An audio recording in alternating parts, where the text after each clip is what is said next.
My family kicked me out at 16 for being gay, but 10 years later they demanded I get them a $30K wedding for $10K, so I sued them and got a restraining order that broke them. I'm 28 years old. I work at a wedding company and have been there for like 6 years. And what happened last year basically made me realize I made the right decision when I stopped talking to my family over a decade ago. I guess I should start at the beginning, or like, when I was 16 and my parents, Linda and Gregory, kicked me out of the house for coming out. I'm not going to go into all the details of that because, honestly, I cried enough about that shit years ago. But basically, I became homeless overnight. My siblings stopped talking to me like I was a ghost, and I had to sleep on my best friend Kimberly's couch for almost 2 years while I finished high school and got a job. Kim and her family literally saved my life, you know? And that's important to understand why what happened later made me so furious. After graduating, I got a pretty crappy job at a flower shop, then moved to a catering company for events, and eventually ended up where I am now. At a pretty big company that specializes in coordinating complete weddings. I started as an administrative assistant, making like minimum wage. But I worked my way up little by little, learned the business, made connections with all the vendors, photographers, venues, DJs, bakers, everyone in the wedding industry in the city. Now I'm a senior coordinator and I make good money. I'm not going to complain. I have my own apartment, my life is stable, and honestly I had managed not to think about my family for years. They never tried to contact me. I obviously didn't reach out to them either. And that's how things were for over 10 years, like as if I simply didn't exist to them. Everything started going to shit like a year and a half ago when Kim told me she was getting married. She was super excited. Her boyfriend is good people. And I obviously wanted to help her because she literally gave me a roof when I had nothing. The thing is, Kim and her family aren't rich. You know what I mean? They're working people, middle class. And weddings are expensive, ridiculously expensive. She showed me her initial budget, and I almost had a heart attack. When I saw the numbers, the vendors were charging her. We're talking like $30,000 for a halfway decent wedding, and that's not counting the honeymoon. So I told her, look, let me see what I can do. I have contacts everywhere, and literally this is my job. I spent the next few weeks basically using all my connections to get her massive discounts on everything. I called my friend who has a venue and got her the place for like half the normal price because it was off season. I contacted a photographer who owes me like 3 favors, and she agreed to do the work for almost nothing. The baker gave me a 40% discount because I've sent him like 50 clients in the last few years. The DJ, the flowers, the catering, everything. I negotiated special prices for Kim. In the end, I managed to get her complete wedding to cost less than $10,000 when it was originally going to be $30,000, and the quality was exactly the same. I mean, it's not like I got her cheap crap. I got the same premium services, but with discounts, because people in this industry help each other when you have good relationships. Kim was literally crying with happiness when I gave her the final numbers. And her wedding was beautiful. Seriously, everything turned out perfect.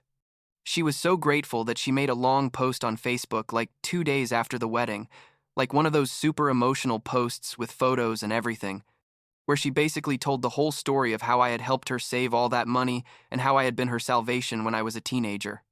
She tagged me in the post, put pictures of us at her wedding, and said something like, "My brother from another mother who has always been there for me," and all that stuff.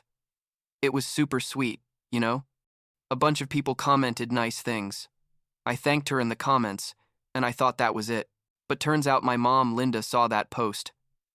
I don't know how the hell it got to her feed, considering I had her blocked on everything for years and never gave her access to my social media. But somehow she saw it.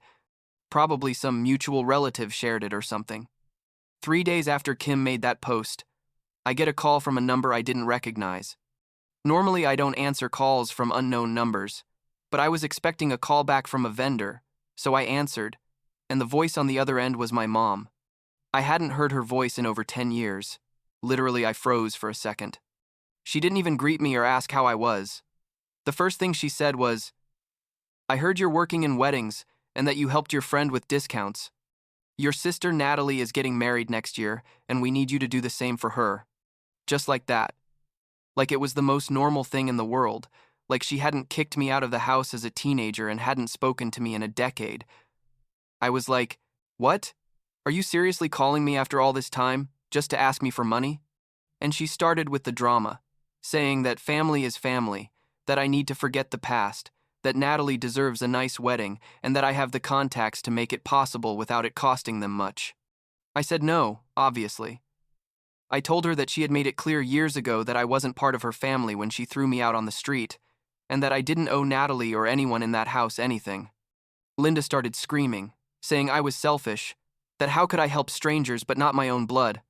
All that classic manipulation. I just hung up the phone. I thought that would be the end of it. But I was so wrong. For the next 2 weeks, my phone wouldn't stop ringing. Linda called me like 5 times a day from different numbers.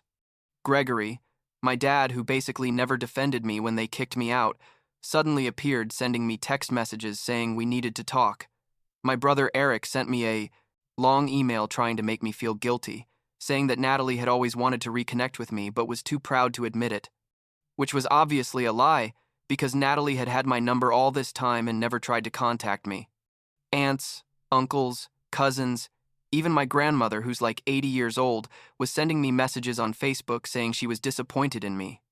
I blocked numbers and profiles constantly, but more kept appearing. Things got really crazy when Natalie called my workplace.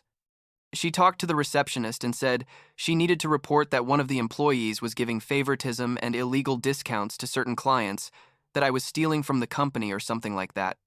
My boss, Stephanie, who is an incredible woman, by the way, called me into her office and asked me what the hell was going on. I explained the whole situation to her, showed her the messages from my family, and she basically said this was harassment and that if they called work again, she was going to contact her lawyer. But Natalie didn't stop there. She started making posts on Facebook, like 3 or 4 a week, where she basically painted this whole narrative that I was a terrible brother who had abandoned the family and now refused to help her on the most important day of her life. She never mentioned me by name directly, but it was obvious who she was talking about.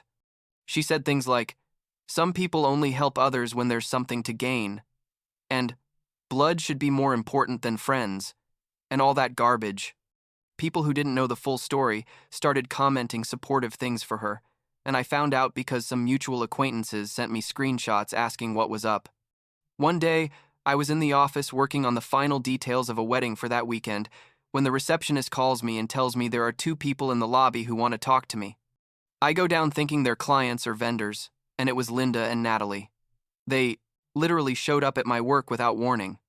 Linda started screaming in the middle of the lobby, saying I was a disgrace.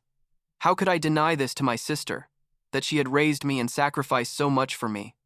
Natalie was crying, like super dramatic crocodile tears, saying she just wanted a nice wedding like the one I had given Kim. There were like 10 people in the lobby, clients waiting for meetings, other employees, and everyone turned to watch the show. I was mortified, you know? Like, this is my professional workplace, and these 2 crazy people are making a scene. Stephanie came out of her office because she heard the commotion, saw what was happening, and literally told them they had to leave immediately or she was going to call security. Linda started yelling at her too, saying she had no right to get involved in family matters, and Stephanie just took out her phone and called building security. 2 guards showed up in like 2 minutes and escorted Linda and Natalie outside, while Linda kept screaming that I was a heartless monster.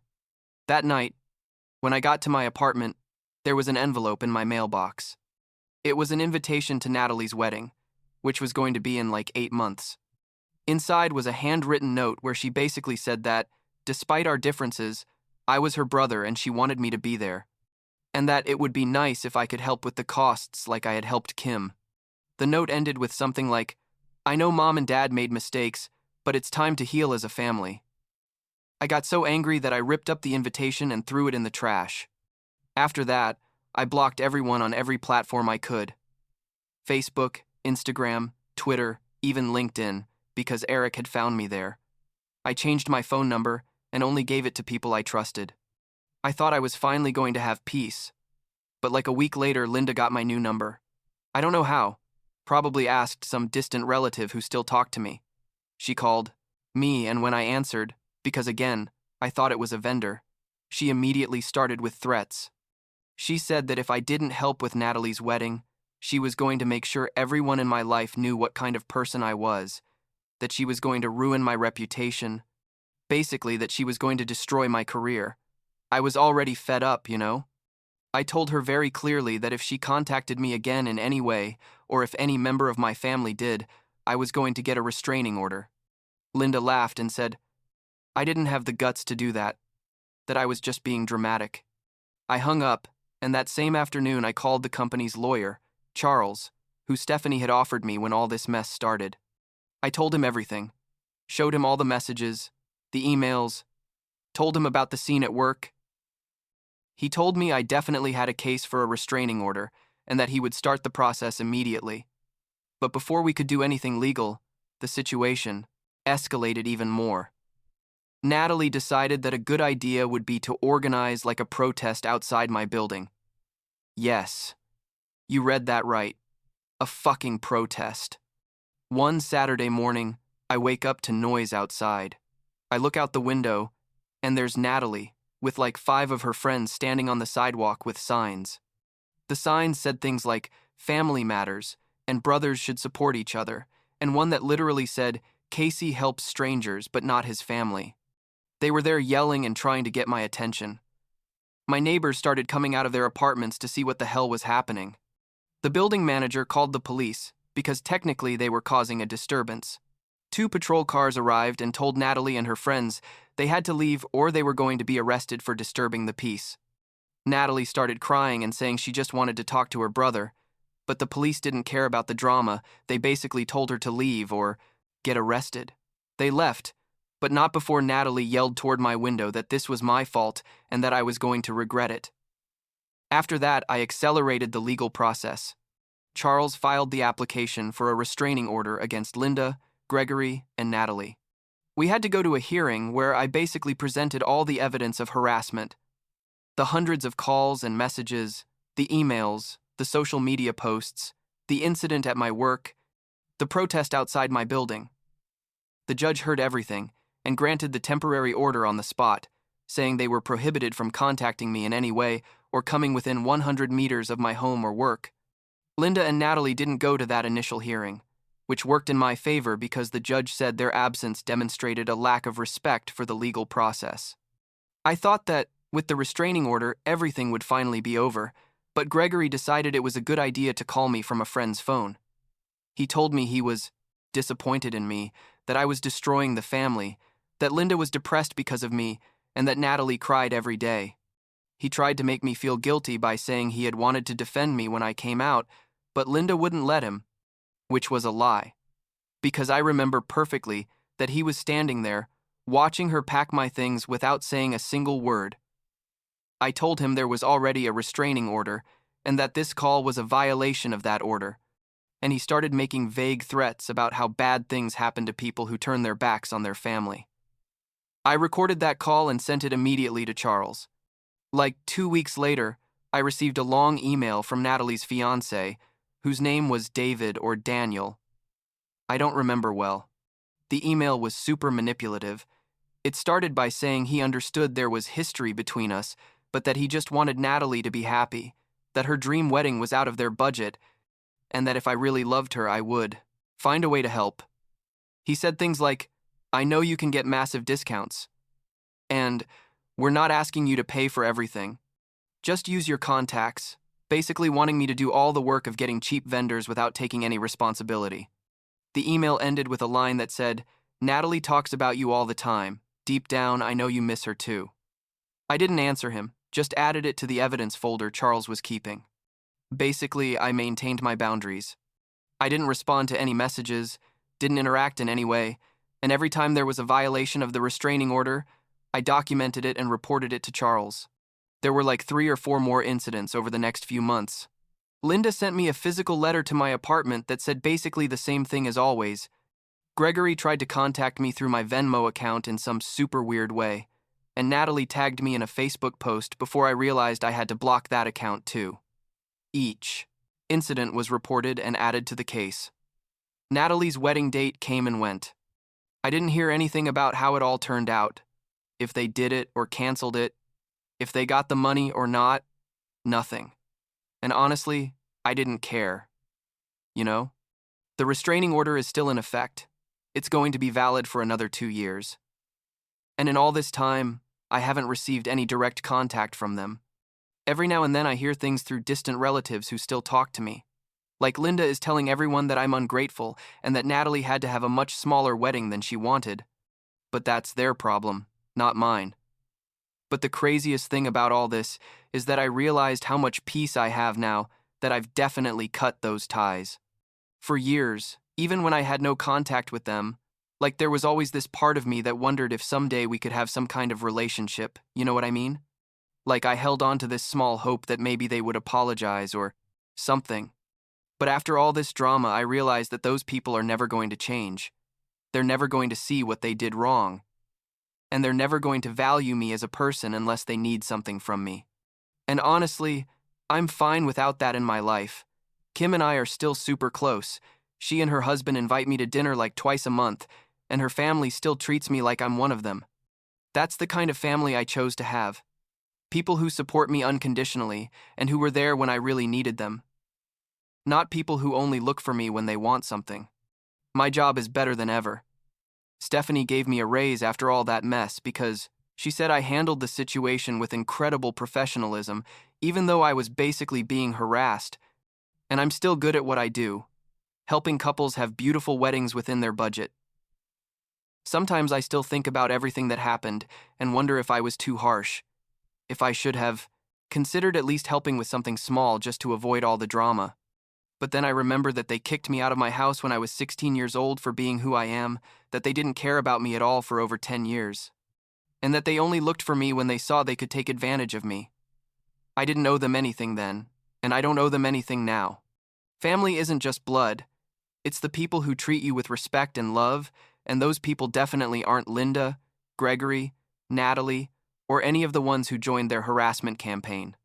The restraining order was the best thing I could have done. Not just because it legally protects me, but because it was like the definitive closure I needed. There's no more ambiguity. There's no more that little voice in my head asking me if I should try to fix things. There's nothing.